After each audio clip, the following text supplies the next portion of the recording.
Atrodoties būvlaukumā, un būvlaukumā esmu vismaz 3 reizes dienā dažādos būvlaukumos, esmu ievērojis, ka visbiežāk cilvēki ignorē tādu noteikumu, kā izietās apmācības darba augstumā, proti viņi veic darbu bez apmācības, domājot, ka viss ir droši, viņi 100 gadus to ir darījuši, un tā arī paliks.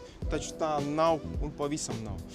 Tas ir pirmais. Nākamais ir noteikti tas, ka viņi nesakārto savu darba vietu, darba teritoriju, jā, tas, kas notiek viņiem apkārt. Jo, ja viņi strādā, diezgan ilgi strādā, viņam blakus kāds cilvēks vēl klāt, noteikti parādās kaut kādi atgriezumi, atkritumi, materiāli nobirumi un tam līdzīgi. Viņi rada paklupšanas risku, kas nozīmē, ka traumu gūšanas risks krietni pieaug.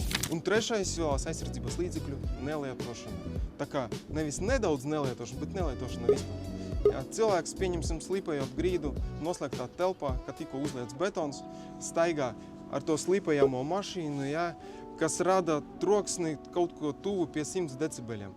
Bet ir noteikts, ka no 87 decibeļiem dzirdes aizsardzības līdzekļu lietošana ir obligāta. Ja tev vajag palīdzību vai konsultāciju individuālās līdzekļu lietošanas vajadzībām, vai kaut kādu citu pamācību, vai arī pieņemsim jūsu būvlaukumā, jūs īsti nezināt, kurā brīdī kurš līdzeklis būtu jālieto, vēršamies lūdzu pie manis ar konsultācijas, atradīsim manu numuru labi speciālisti.lv vai arī brauc ciemos Mellužu ielā 17 Rīgā.